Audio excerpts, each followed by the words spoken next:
Oh, you're live. Hey there, gang. Well, I drove an extra few miles to get to a place where I could do this because I tried to download these little 2, 3 minute morning dribbles, and it's amazing. When I tried to download them on my phone onto YouTube, it takes a tremendous amount of electricity and a tremendous amount of time. A 2 minute video take 18 minutes and half my battery. It was like, really? Well, I drove a few 10 more miles to get to a place here where I could do a live chat. And my laptop is kind of powered up. And so your Sensei Al Bob is doing pretty good right here, sitting by the side of the lake, right at the swimming pool. I only come to visit. And I had a very nice grilled cheese sandwich and lobster bisque. That was my Sunday brunch. And so I've been here a week now. I left. I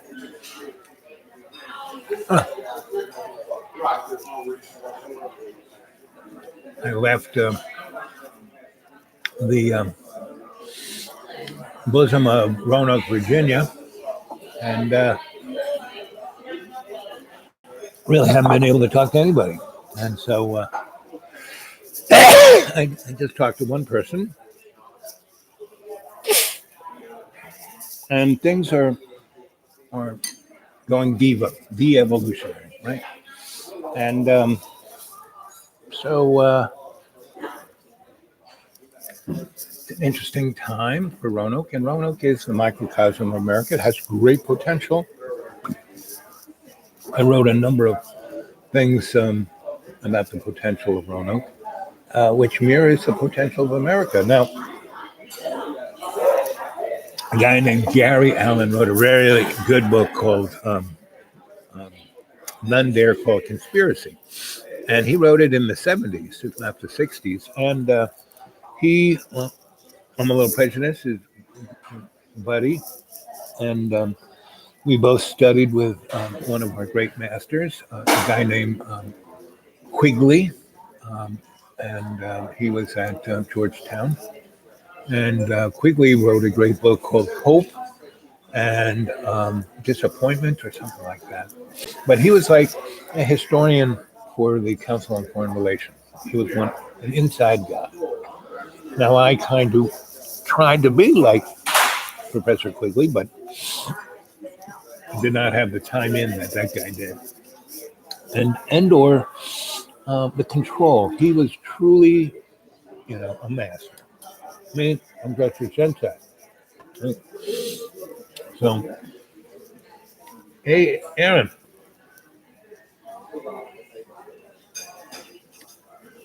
Oh, good.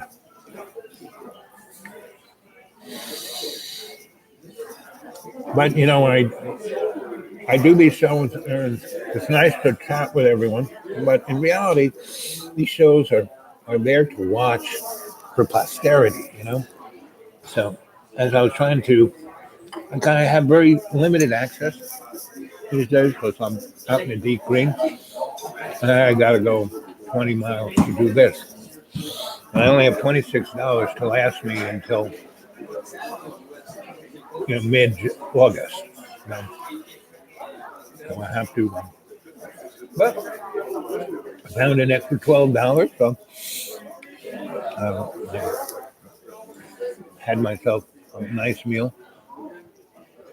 Aaron, where do you live? Do you live in the United States? You live in Ireland? Where do you live? And if you live out of the United States, what is your national point of view of what's going on in America? Missouri. Okay, good. So,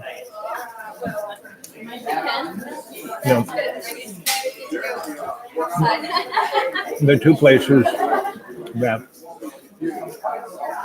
I have lived in is here in Tennessee near Johnson City, which is a big college town, very liberal, very diverse, very interesting city, Johnson City, and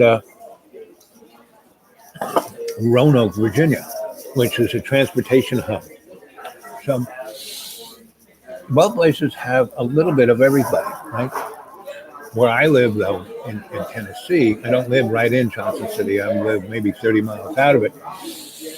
I live in the center of the depths of Appalachian poverty. And Missouri has a bit of that, so, I'm talking about. But I've been here 20 years, so everybody knows me. And knows that they can talk to me. And so when people want to vent, they come and visit. And the thing I noticed about the general public is that the general public is not what people seem to think the general public is. Everybody is different, and every different character is different. So the police are different. But they're still human beings. So I have, I'm kind of got a lot of things wrong with me physically, sickness. So I'm a great example of Medicare, right? And what it gets. And I'm at a place where I have zero. When at the middle of the month, all you have is $12 left, and you are way. The average poverty is, I don't know, 18,000 a year. That's like dirt poor. I'm like $570 a month times 12, so that's 5,000 plus, another 1,000. So maybe 7,000 a year is what I live on. Yeah. Now, my grandma told me to live like a millionaire, not to be one. So I come to this very nice restaurant, have the cheapest thing I have that's really great, and that's a grilled cheese sandwich and lobster bisque and a cup of coffee, $8. I can afford that. It's very good. Now they expect you to have more than that, but that's all I really have here, right? And I'm like their house mystic guru philosopher. And so they put me in this little corner here, and as long as I don't go outside the corner, and unless it's really crowded, they keep a table or two away from me. And so Aaron, tell me what you're seeing in Missouri. So what are people responding to with all these mass shootings? I mean, it's pretty much, they call lone gunmen. And if you ever watch the X-Files, you know what the lone gunman means. So that's kind of where we're at. And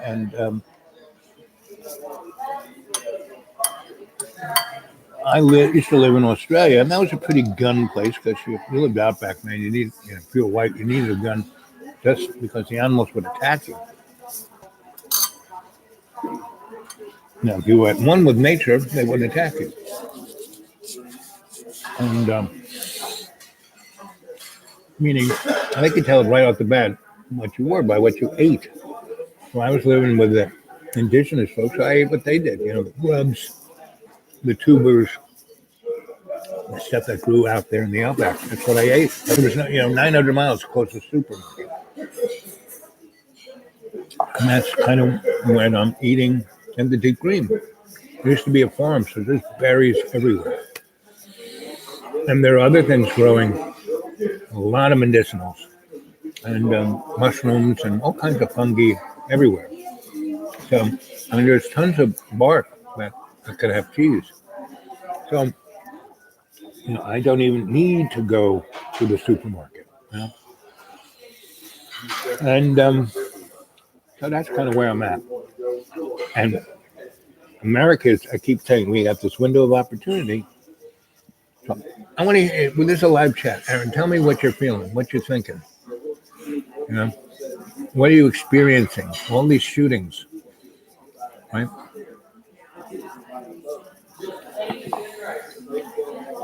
And the majority of these shootings are done by white males, lone gunmen. Right? So if you go to my, what do you call it?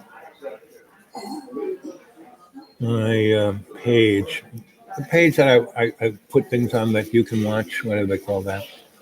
Let's see, haven't watched the news in nearly 2 years. Well, there's a good thing about that and a bad thing about that. But you don't watch news much. Well, the news is basically propaganda, right? And you can't just watch one news, you got to watch all of them, right?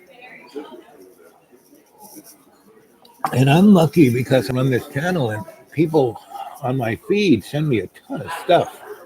Oh, you should look at this. You should look. So I do. And I look at it for, oh, that's interesting for about two, I have the attention span of a goldfish. So, okay. And, or if it's worthwhile, but virtually everything is propaganda. It's all advertising. But Aaron, unless you're living like me under a tree, you still have to deal with human beings at what your job is, right? And so you listen to what people have to say, and and it's pretty obvious there are certain powers that shouldn't be that are trying to force the general public to attack each other. Right? There is nothing to be feared. There is no. We live in a land. I mean, I'm experiencing it. I'm living like a millionaire on $12 a month.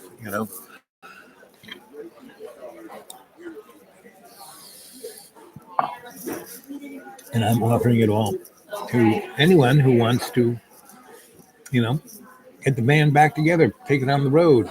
I mean, this show, if we took it to colleges, it'd be unstoppable. We could make a very nice living out of bringing this around to the public. You just have to look at people like David Icke, right? Or any of the folks who are in the alternative news environment. I mean, that's their job. They're making a living, paying the rent, sending the kids to school on what they like to do. Right? And the folks like Sean Hannity and Fox News guys and the girls like, what's her name on MSNBC, all those guys on MSNBC who have their little shows, they get paid around $30,000 a day. I'd like that paycheck.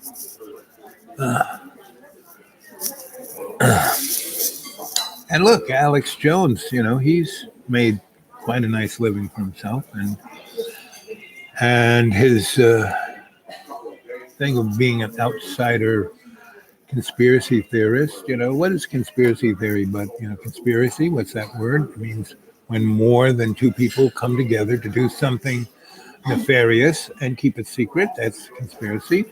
And theory. What's a theory? It's an idea put forward as a possibility. That's all what conspiracy theory. It's not being, a terrible person or any of the above. I myself am not a big fan of it, and that's a good place to start, but you got to keep going, you got to, give people a place where they can throw in their anchor, and start to look at stuff. So anyway. So, Aaron, what is your intuitive notion of what's going on? And what do you want from life? And what are you trying to get from life every day in every way?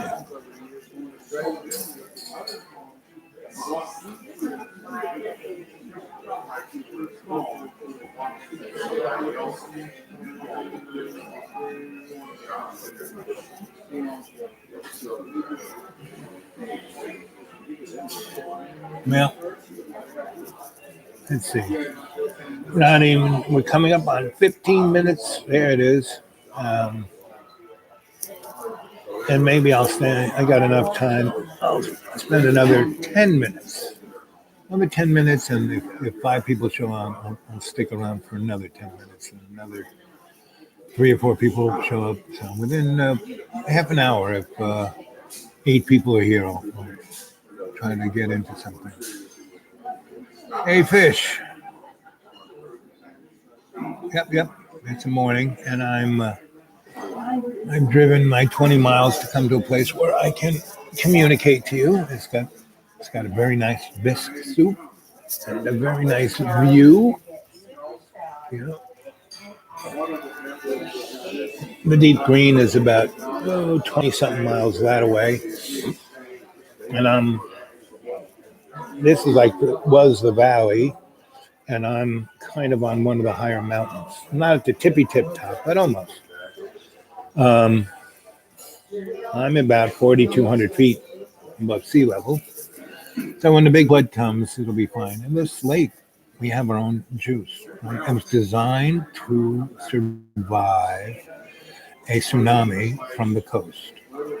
So they knew something in 1961 that most people didn't.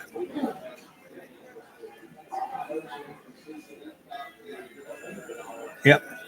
It's about 1 p.m. here. What time is it? Yep, it's 12:49. Yep. So it is good afternoon.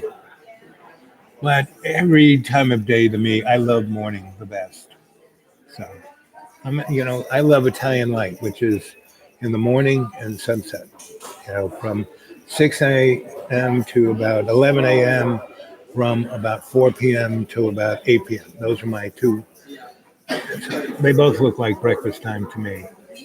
And I can eat breakfast any time of the day or night. So that's where I'm at. Definitely requiring some explanation. So when you start off, you can each pick your own super salad. So, Fish, you're in Ireland, right? And what is the general take on what's going on in America? I thought Aaron was in Ireland too, and Tennessee. No, Tennessee. You're in Tennessee, Fish? How far from Johnson City are you? You're in Tennessee. You should come and visit. Middle Tennessee. So you're Nashville, right? Is Middle Tennessee. So you're like 3 hour drive from me. You're right off of 81, right? So go get on 81, head north, hang a right at Johnson City at 26, come down to the Elizabethton exit, which is 321, hang a left and 40 to 81. Yep, 40 to 81. And like I said, hang a right on 26. 26 starts there off of 81 right at Johnson City. And take that down through Johnson City, past Johnson City, right to the Elizabethton exit, which is exit, 20 or something like that, where 321 is. Head north on 321 to Elizabethton and Hampton, and keep going to the Watauga Lake. So, you're probably about 3 hours. So, Fish, you need to come and visit. Bring a gang. Let's start the circus. Get me out of here. I mean, I love it here. Don't get me wrong, and I love my solitude. I'm never bored with myself. But I'm an Aquarian. I do my best with people.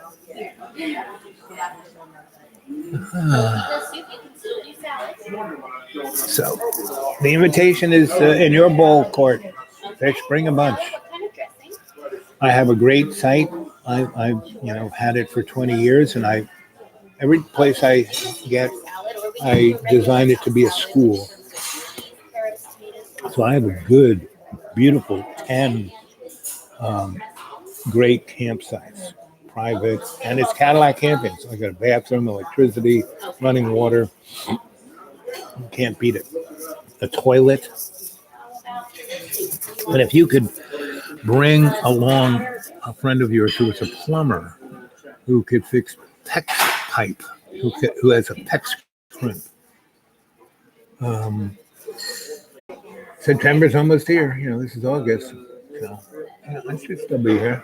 And my basic attitude, I would be drawn to Roanoke because I had, places I could stay there. I had my doctors there. And there were a number of political things I was involved with, or at least tried to get started. And, but they don't need my presence, and, but I have something to do there. And my favorite library was just down the road from the school. And, it was a nice place to be. And, but basically, what I've seen in Roanoke for the last 20, and that's another place I've been to. I'd rather be black. I'd rather be a woman. I'd rather be a guy. I'd rather be racist. I'd rather be this. Instead of realizing we're human beings.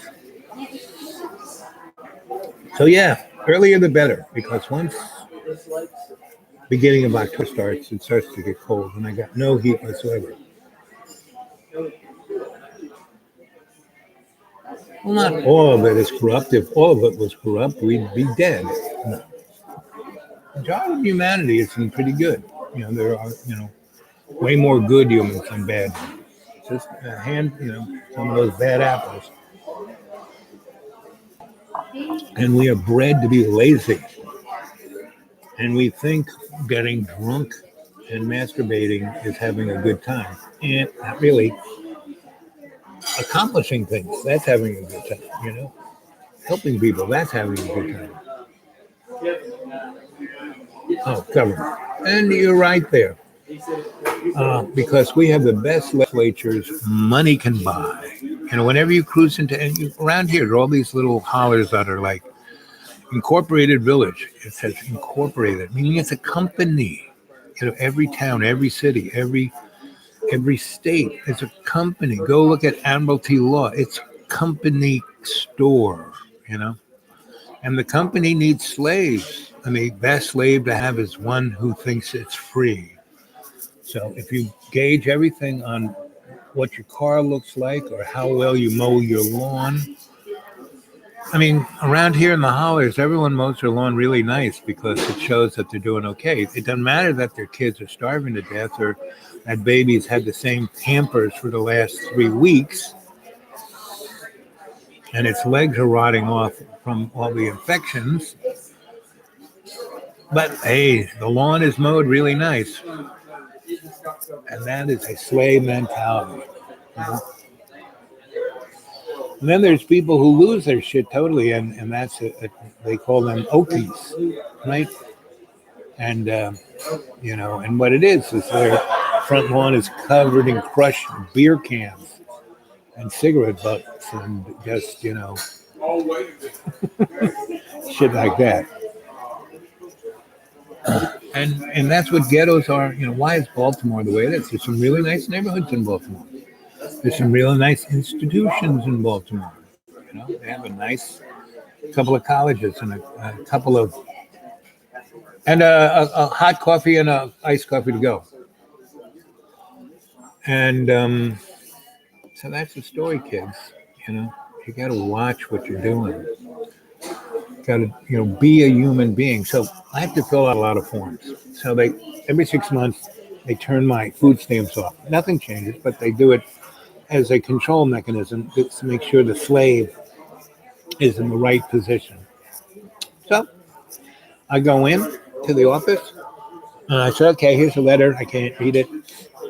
I can't read it. I say, yeah, well, I got to wear, like to read your stuff there. I got to have maybe 4 glasses. Ben Franklin had those. And but he had lots of them, not just readers and far away. He had things looking at different frequencies of light. He understood that. That's why the Europeans were really gaga over Franklin. He knew how to party. and he was a scientist. I mean, he didn't say he knew everything. He wanted to know everything. And that's the difference between a businessman and a scientist. Edison was never a scientist. He was a businessman. He was a chump monkey. You know?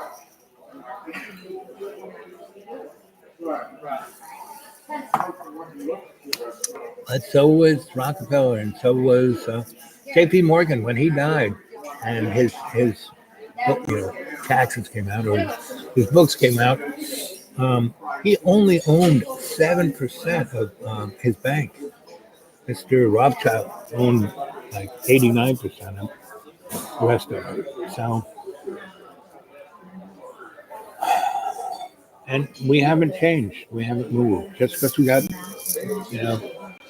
light bulbs, we got this little box here. This is like the window right here, an opportunity. Next 17 months, what's going to happen? We're going to hit this little point. It's going to be just like 1.5, 900 years AD. We were again at this window of opportunity where we could have gone to the stars, meaning people in Egypt were using those pyramids as energy devices, and people in the Yucatan were using those pyramids as energy devices, and they were off the planet. They were, the moon is an artificial environment, meaning it's a spaceship that was parked there. It's the only moon. All the other moons in our solar system are little pebbles compared. Our moon is, a fifth of the size of Mars.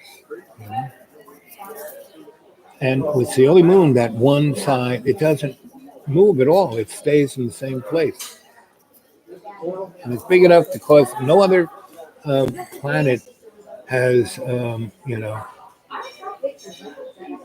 the moon gets in front of the sun, and it's perfectly placed to uncover the sun. It's so we can use it as a scientific instrument.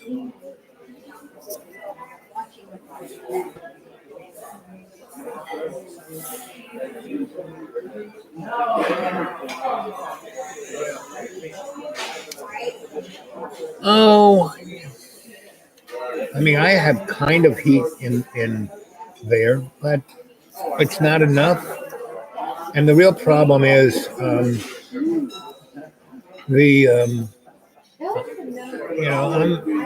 out there in the woods. We got a really bad snowstorm, and something happens to me. That's the end of me. Once it gets pretty cold, it's pretty hard.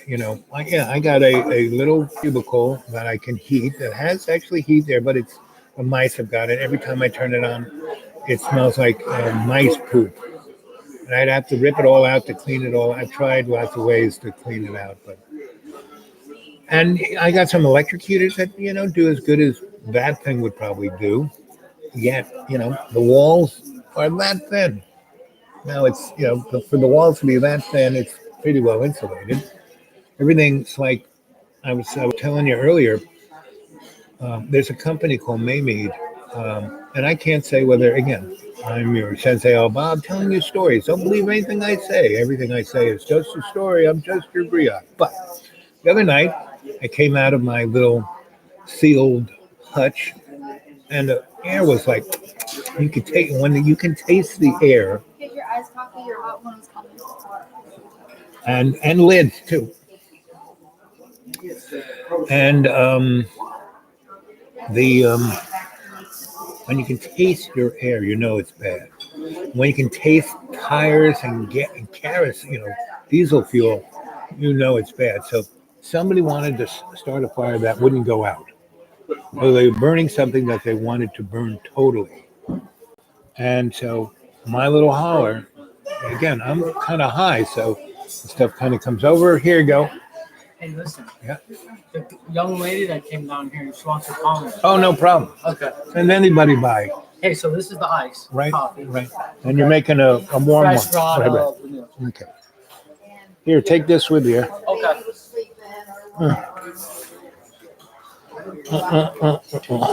Dawn of the dead.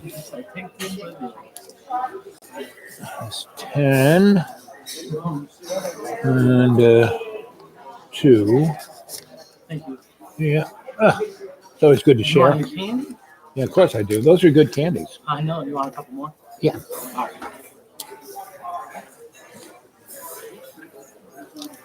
Ba-ba-ba-ba. So right there was a third of my salary for the. Thank you, dear.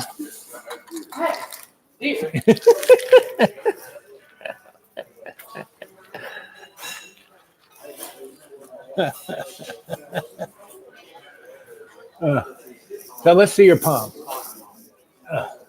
Hand your right with. Put it up like that. Let's see. Well, you're an honest girl. You're very laid back. Nothing seems to rile you. But once you get pissed off, it's like, ooh, better watch out. Head for the hills. Get under the rocks. Yeah. A lot of deja vu. A lot of vivid dreams. Big time vivid dreams. You wake up at, what the heck was that about? Yeah. What you need to do is get your phone, and it has a little record device on it, right? You can leave notes to yourself. So before your feet hit, before you get out, you get, well, what the heck? You hit that, and you go, just had a dream about, and you say that, and it'll cue your mind to just download. It'll just in your ear, that part of your brain that has the dreams wired to your mouth. So you just go blah blah blah blah blah blah blah blah blah. And it's all there. Turn it off. Go away. Brush your teeth. Go to work. Whatever. Come back when you have time, and you play it back to you. Now it's on a device that you can listen, stop, go back, listen, right? And then you take notes. And in school, we take notes not to remember, but to understand. It's called Gestalt. You hear it, you write it, you see it, you go, wow, that's what that means.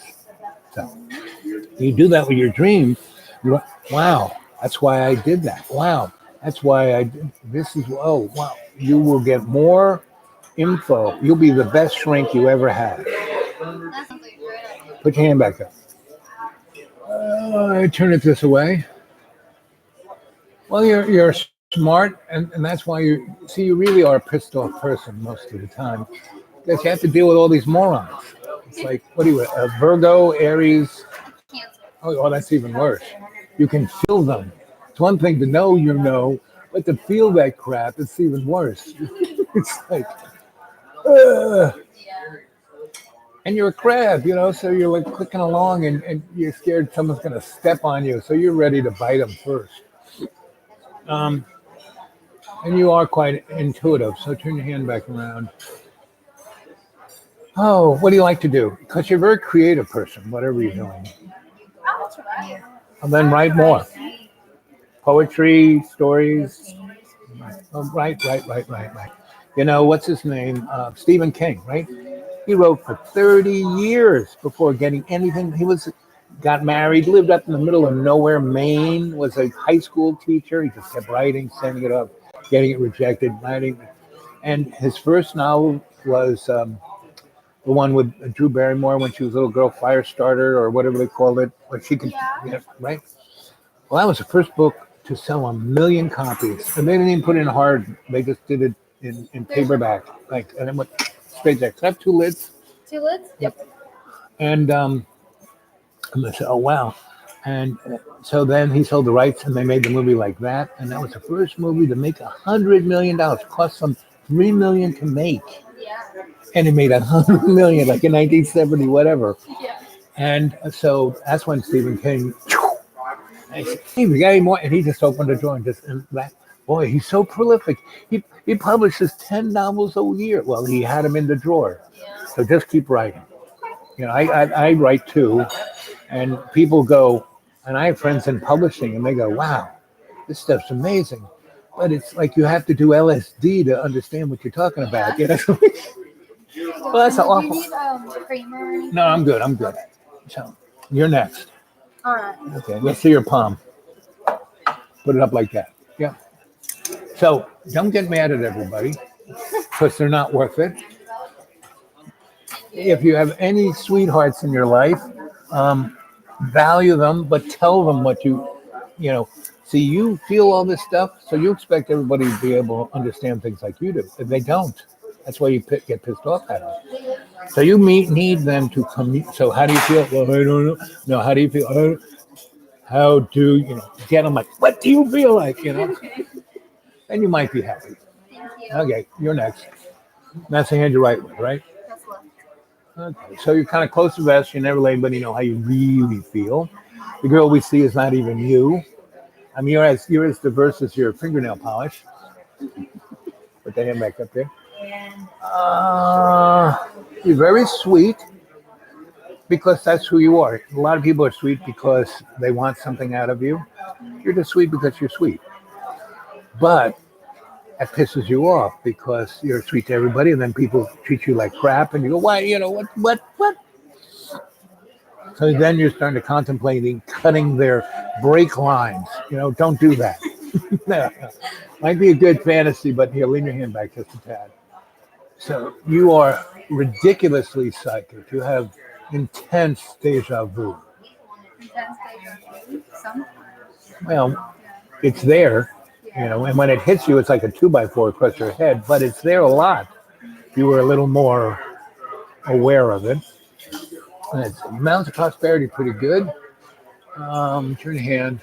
This way? No, sorry. You're really smart. You got a lot of common sense. You got a lot of book smarts. And you're smart enough to not have to be smart in front of other people. People who think they're smart have to show off. You don't. So you're an interesting sign. So what are you? Turn your hand back this way. Pisces, Aries, Capricorn. So you want to rule the world, but you're smart enough to know that you shouldn't. Because who wants to rule the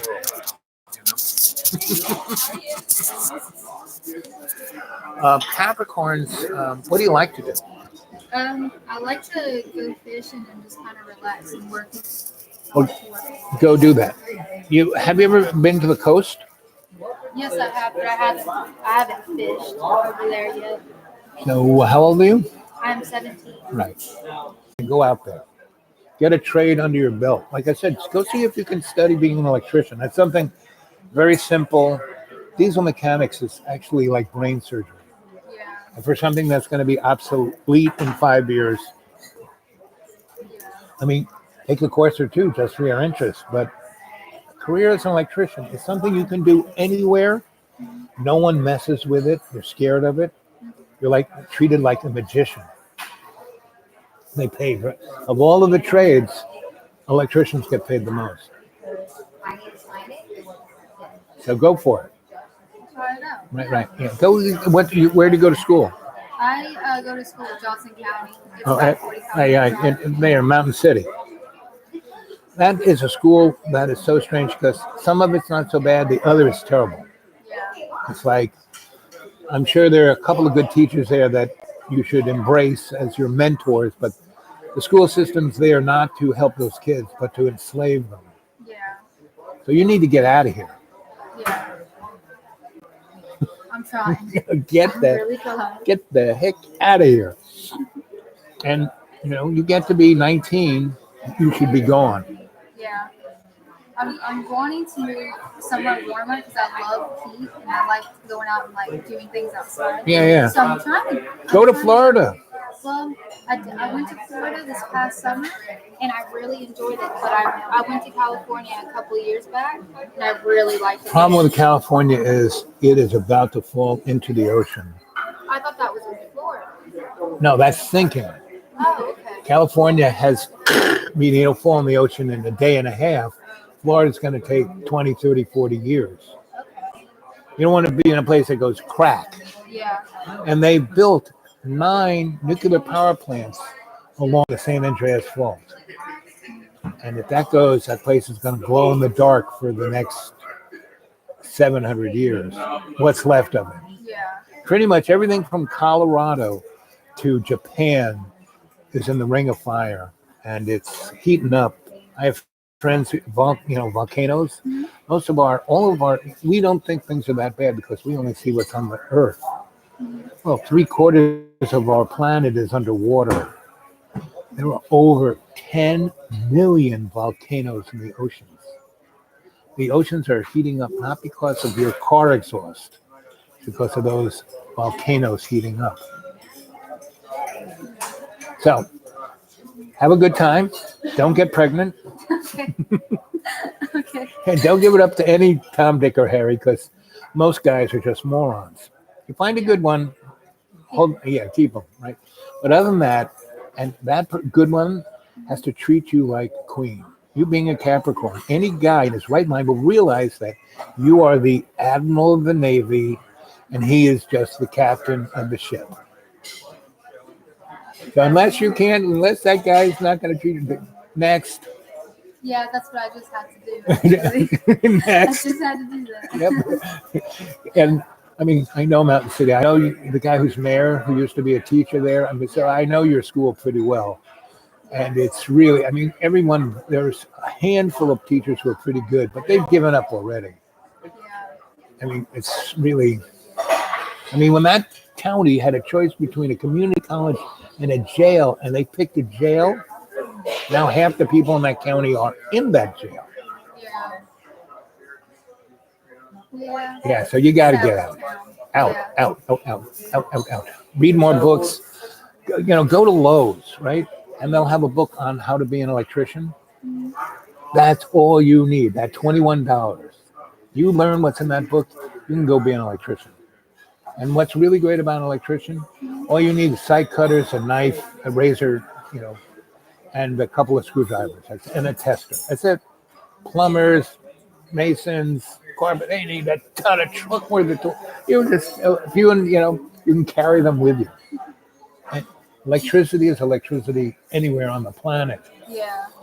Do you think that it would be okay? So I like to help people out a lot. Do you think that an EMS way to go, like work on ambulances? I did that. It's a great thing, but the problem with that is you see the worst of the worst. I did it for 3, and I was a college professor at Cornell University, and I moved to this little town called Verona, outside of the city of Ithaca, right? And there was a police station and this other building. And, a couple of weeks went by, I saw all these pretty girls going into this other building. I went in, hey girls, what is it? A volunteer fire department. And there was 30 members of the volunteer fire department. About 26 of them were women, all under the age of 30, and the other were old guys. And I was only 35 at the time. I said, sign me up. I lived right across the street, so they trained me to drive the truck, and I became an EMT, first responder, and the thing above the EMT. So I could put lines in, do tracheotomies, whatever that is. Well, they have another name for it. Every state's different. Anyway, and New York State was pretty amazing because the couple of guys who were there were high school, and you joined the volunteer fire department, any municipality in New York State, they would pay for your college education. Now they don't do that anymore. No state does it anymore. And all the volunteer guys don't have people. Anyway, that's why I joined, and I did it for 3 years. It was great, but everybody who was in that house were adrenaline junkies. I wasn't. It kind of burned me out. So it was great. I got a lot of great training. In an emergency, I know what to do. Haven't done it in 30 years. Doing a tracheotomy actually is quite a simple thing. There's this little thing right here, just go, and then people can breathe. But I haven't done it in 30 years. It was still, because there are a couple of veins over there, a little slip, whoop, they bleed to death. Yeah. But you can feel it's right there. You know what it is. So what I would do, go get that book on electricity, right? Buy yourself, and they have a very nice little starter thing, a little belt with all the 6 tools you need for $30. Save up your money. Go join the volunteer fire department here. That would be the easiest way in there. But healthcare in this country is totally screwed. And to get yourself involved in it, and virtually, what people don't realize, within 10 years, virtually half of all the jobs in America will be replaced by robots. Yeah. Even jobs like that. but not as a electrician. They're always going to need some guy to crawl under that cabinet and figure out why that doesn't work. Yeah. I mean, it's a great. I did it. It was one of my trades, and I did it from 9 until today. Even though I got like 3 PhDs, I did that. I travel the world doing that because wherever you went, they may have 220, may 440. What? It's all electricity. It all does the same thing. So go to Lowe's, an investment of $18. It says electrical, and they'll have 3 different types. Look at whichever one tells you that you can read and understand the best, because it's a very simple trade. It's great for women because it's not like heavy stuff, Yeah. and nobody wants to do it. Yeah. I'll have to look into that one. I will. Do it. Yep. Okay, so what's your name? Caitlin, Caitlin. Al, nice to meet you. pleasure. Thank you. This is my corner. You have a good day. Could you Thank you. splash me some fresh coffee in there? Yeah. Okay, almost an hour there.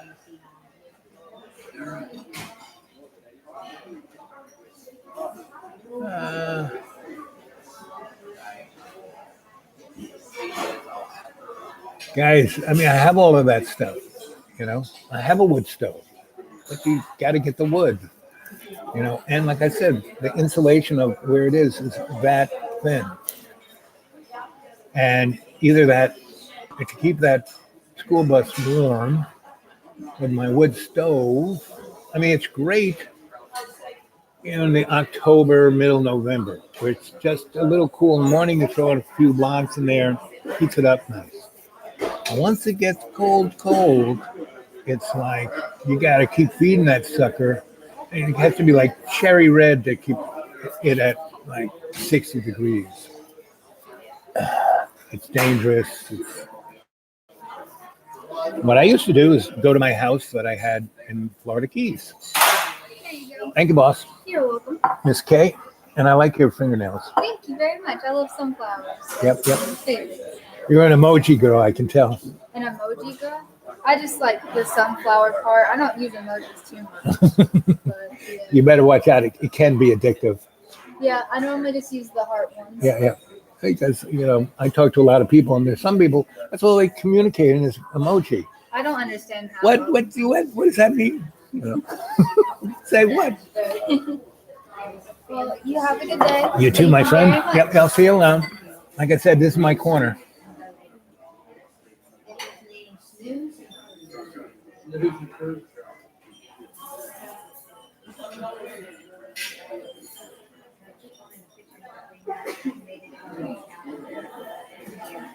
Okay, let's see. Could you expand upon the link of experiencing deja vu and being psychic? Sure, I can. Yep. So they use our little brain as more. This is just a filing cabinet or Rolodex, right? And it flips through information. Now, how it accesses lots of different things quickly is that there are different parts of your brain doing different things, right? And most of it does autonomic, you know, keeps your body moving, your heart pumping, stuff like that. But once you become conscious of those things, you know, like Sufis do, you know, they can control their body. Once they do that, they can use that body as an instrument rather than just being a mud puppet, right? So this is part of our brain, a couple parts. Your hypothalamus, you know, the frontal cortex here. There's 2 other little parts of our amygdala. What's the other one? There's 2 other parts. Those 4 little parts of our brain are like the Wi-Fi of the psychic phenomena. So, you know, in physics, there is, you know, the electromagnetic force, there's a gravitational field, there is a strong and weak force, and then there's whatever dark energy is, right? Or dark matter. So all the forces that are the most sophisticated, interesting, are the weaker force. The EMF and the gravitational, not so much. They are more not a force unto themselves, it's just a description of what something we don't understand is going on. And that is kind of what deja vu and psychic phenomena. Now, deja vu is a vehicle, and psychic phenomena is more an aspect, right? So the deja vu is like the car, and the psychic phenomena is like the highway, right? So um, deja vu deals with the phenomena of time, which doesn't really exist because with the Big Bang, the Alpha and Omega all at once, and everything in between, which is us, and our experiences of all our zillions of lives, happen like that. But for us to get anything out of it, we have to experience in a linear kind of way, which is total illusion, which gives us the dynamic of the Luciferian experience. So deja vu gives us these little, when these cross things happen, like so they see the animation of the atom, the nucleus, the electron, and the proton, and and the neutron in there, and the different parts of the neutron, and they're all like zipping around each other. But when things cross, that's deja vu. So when things cross in all the different phenomenology of paranormal and psychic dynamics, that little pop on the window screen. And that's why when we go into state, when we do guided meditation, you got the big screen of everything going on, of your this life and all the other lives. But then you got those 28 screens. Those 28 screens are all the deja vu moments of that other moment you're looking at. It's coming from a scalar point of view or other different, dimensionalities. So that's where it is, and that's what you're looking at. And uh,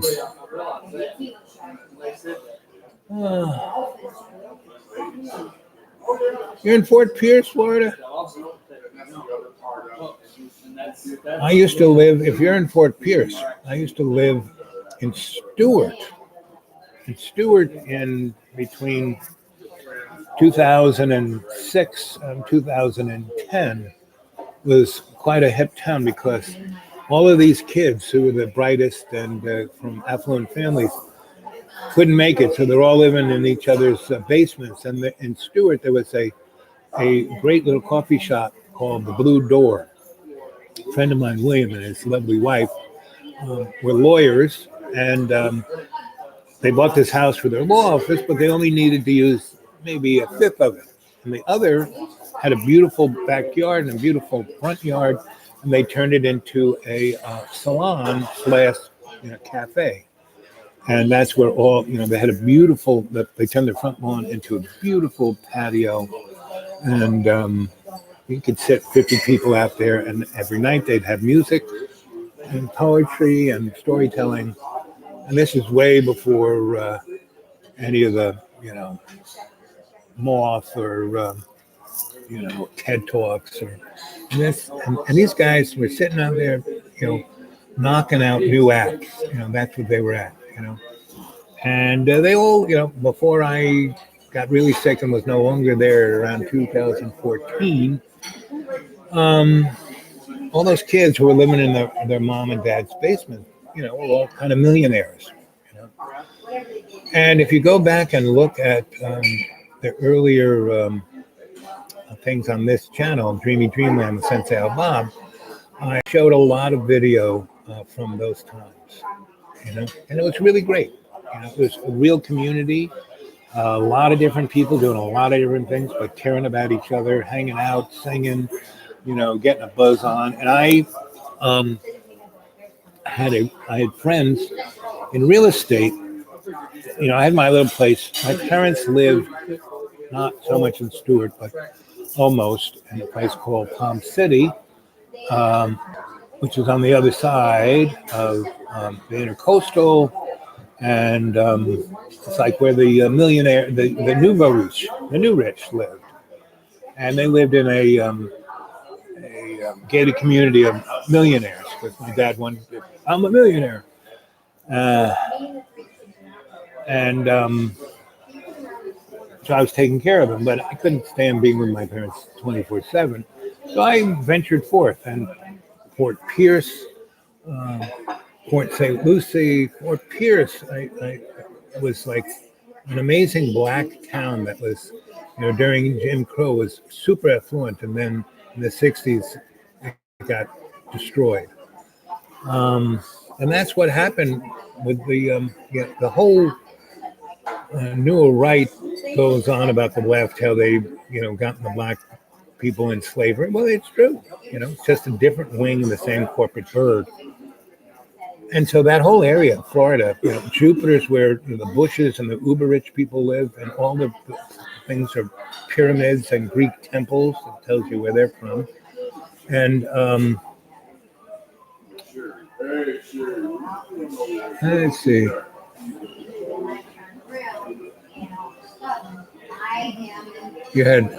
I had deja vu in a car wreck when I was young. I'm guessing it's linked to my past lives on what experienced deja vu.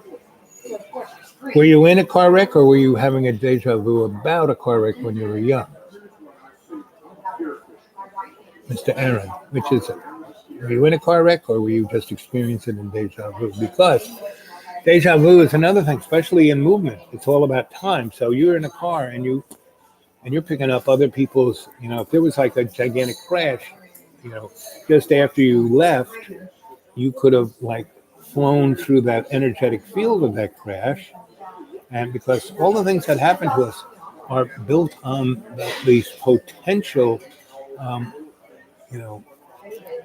things that are going on. And whether we just miss getting whacked or, I don't know how many times, 4 different times. Well, 2 exactly. The other 2, I was actually in it. But one time I'm driving down Long Expressway, and I look down for something. And when I look back up, a car is just passing my windshield above me. Just meaning, if I had been not looking at this, I would have done something stupid and smashed into the other cars next to me. But because I just saw the back end of that car fly over me, and then I looked in the rearview mirror and saw that car go right into the bumper, went right into the windshield of the car behind me. And it was, I just kept going this way, and there weren't that many cars. And I slowed down a little bit, slowed down, not stopping, but slowed down until there was a good margin of people in front of me. They didn't see what I saw, and there was nothing behind me. It was just 10, 12 car pileup. So that was one. The other one, I was going down 95 through New Jersey, heading towards DC. And again, I'm in a little car, a little roller skate of a Honda, and a car is right here, and a truck, big 16-wheeler, goes right into the thing of the car. No car had no place to go. Big concrete thing here. And sparks were flying up, and the car went underneath the 16-wheeler and got crushed and flew up in the air as a flat thing. And it somersaulted right in front of me. And again, I zipped by, and it was going in 10. It was like if you had taken a lawnmower, and it was the size of a car, and the big blade had come off the gigantic lawnmower and was zinged through. And I looked in the rearview mirror, and it was slicing cars up, and it went into a tanker truck. Luckily, that tanker truck was sliced and pushed to the side of the road where there was a lot of grass and forest, but houses, and the gasoline just sloshed all up that hill, up on those trees, and all over those houses. And as I was last seeing, 10 houses were just a blaze of black smoke and amazing flames. So that was twice on interstates. So, and that's, so Aaron, were you in the car crash, or let's see.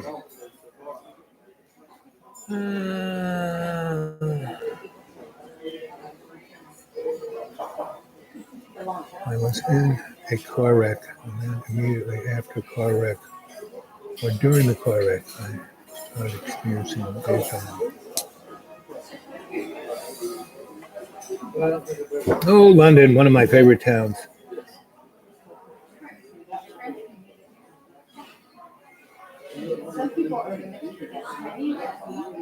Oh, wow, you did. I'm sure that must have been how far after David left that school?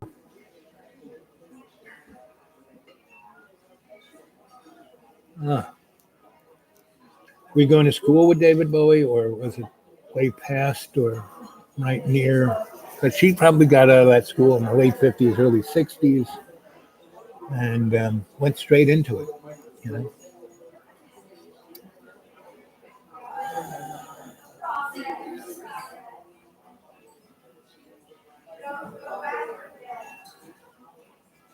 Many years after. Yep.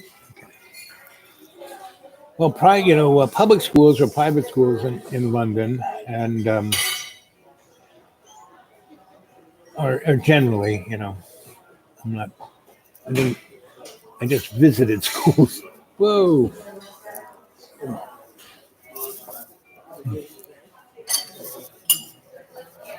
Just got a little water on my laptop, which is never a good thing. Hmm.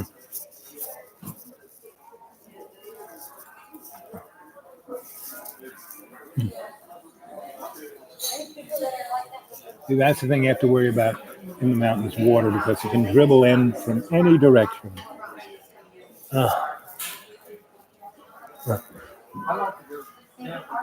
my iced coffee caused that little lake. Guess I'm gonna move everybody to the other side.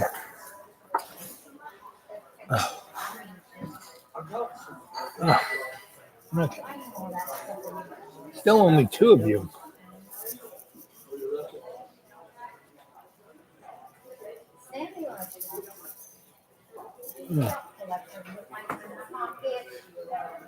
Uh,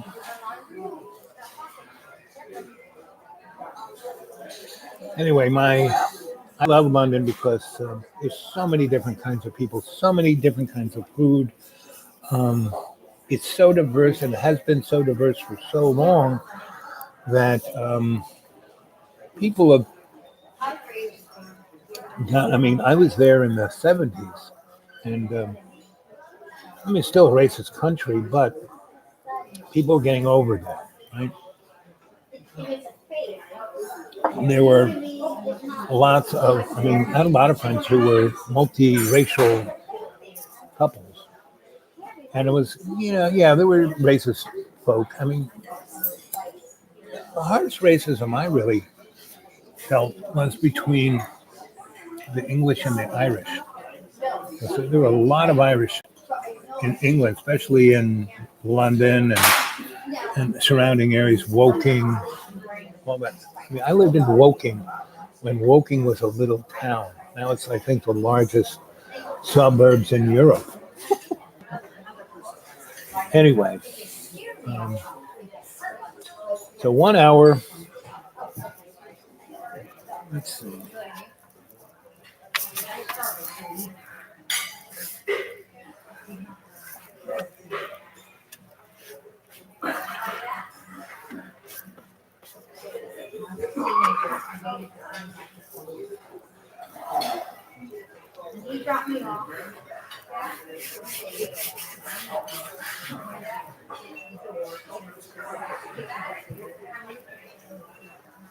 Uh, well, I hope it's not fritzing out. It's not that wet. Waterfall isn't coming out of my laptop. I'm going to talk for another few minutes.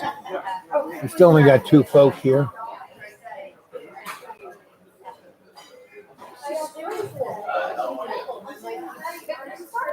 So 33, what do you do in England? Do you still live in London? And what part of London? I mean, I lived in London. I used to live in a little SRO, single room occupancy, near Paddington Station. And I really liked that neighborhood because, hey, it's a transportation hub, all these people coming and going. But there were neighborhoods that kind of wound themselves around that whole area. Some were posh, some were very poor. It was interesting. Well, let me tell you a little bit more.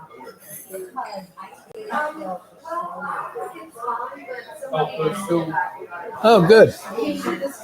You're actually kind of doing a good deal. I mean, 33, that's, I got over 600 shows, right?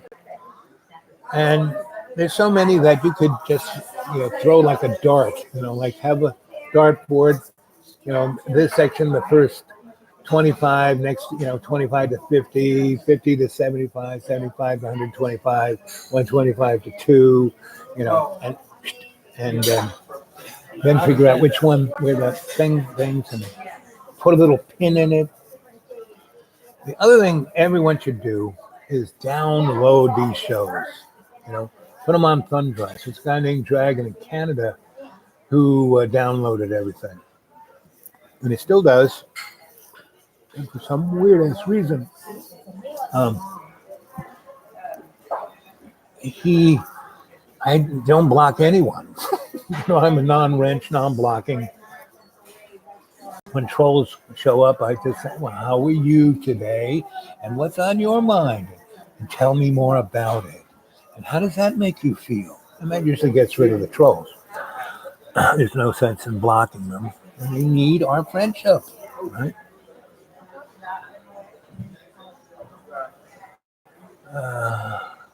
In a way. I told her. Good. So you're going to get a lot of info if you're watching my shows. Yep.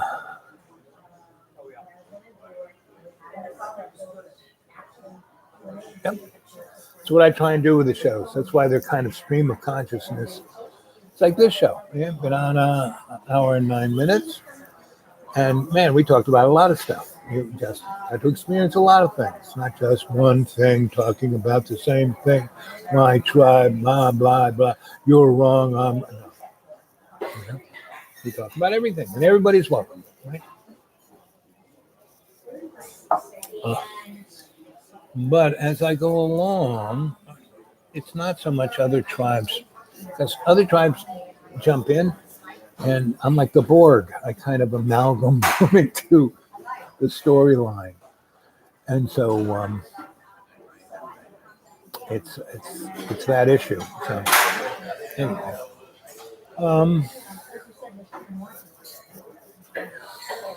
what can I say? How is the battery doing?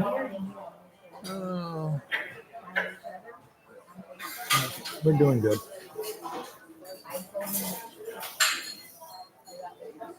Everything looks good. Yes. Anyway. Everyone, so remember you can get a hold of me at my Gmail, thedudeawake42@gmail. You can go look at my novels, 33 if you haven't checked out xratted.blogspot.com. I got novels on there. It's called Griot Publishing. I'm trying to figure out how to make it accessible by everybody so they can check it out. And 11/11/11. I love it when a synchronistic moment happens. And at least twice a week, I'll try and do a live chat. The little morning jewels, I'm going to figure out how I can load them up faster. Like I said, I tried to load up one this morning, and it just sucked the juice right out of my phone. Didn't even put it up there. Anyway, so I'm going to say I'll catch you later. It's still 11/11. I'll wait till 11/11/51.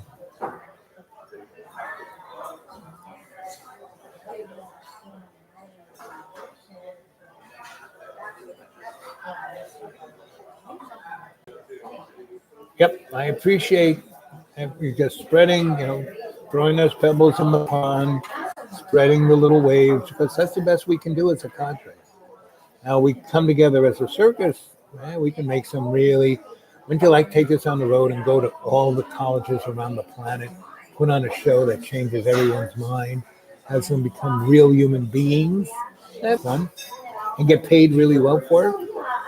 Wouldn't need a degree, right? So that's it. Thank you, brother. Yeah, and can I have a few napkins? Yeah, sure can.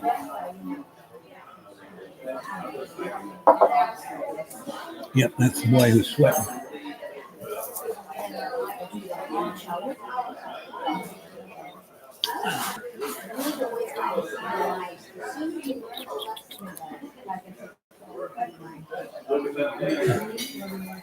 And a straw, too. Yeah. The iced coffee was weeping.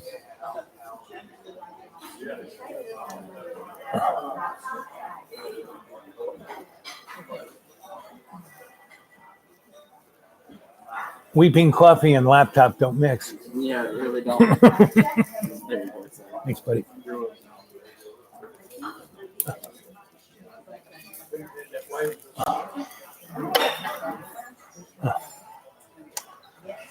So,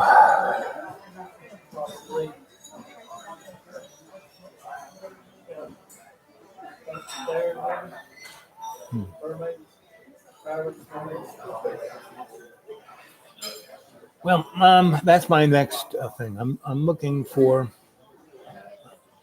some compadres, you know, that will help me, who know better of this technology than I, how to do things like putting my novels on Kindle. I was barely able to get. I haven't been able to get, Blogspot. I think between the time I started and the time now, Google has bought them. And to use, I can't seem to. I've written another 6 novels between the slices I put up and what I got. And anyway,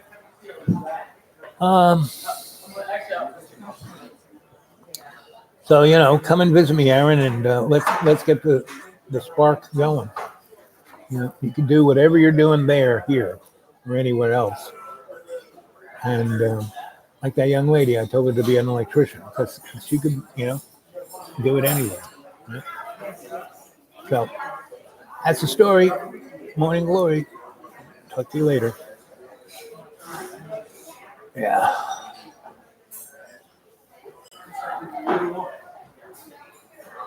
La, la, la. Here we go. 1:15:15 is when I'm saying goodnight. It was fun. It was good chat. Good to see you all. The new ones. 33 et al. Catch you later.